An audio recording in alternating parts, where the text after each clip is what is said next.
कि पूरे 2 साल से ज्यादा जो मैं यहाँ गांव में चला, तो मेरे अपने दिमाग में जो एक घटना जिसने बिल्कुल झकझोर के रख दिया। एक बच्चा, जैसे हम लोग जब चलते थे तो शाम में टेंट सिटी टाइप ही आप कह सकते हैं कि टेंट लगाकर 200, 250, 300 लोग जितने हैं रुकने का एक सेटअप तो टेम्पररी बनाना ही पड़ता है हर शाम को।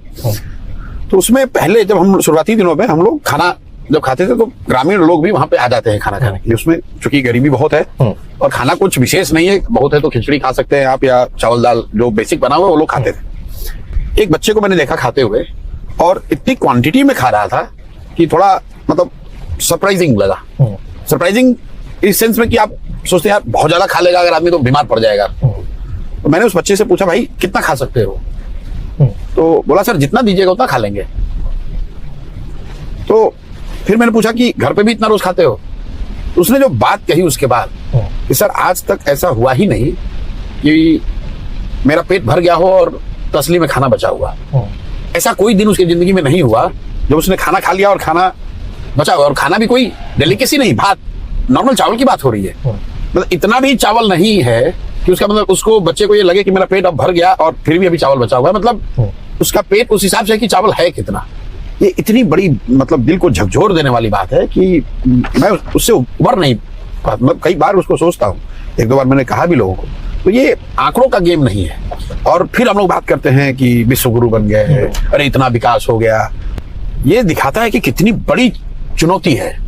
मैं ये नहीं कह रहा हूं कि मैं ठीक कर दूंगा या किसी दूसरे ने बिगाड़ दिया है, लेकिन कितनी बड़ी चुनौती है। और व्हाट डज मैटर कि अगर आप इतने संवेदनहीन हैं कि आप ये रियलाइज भी नहीं कर रहे हैं कि there is a large chunk of people who are left behind.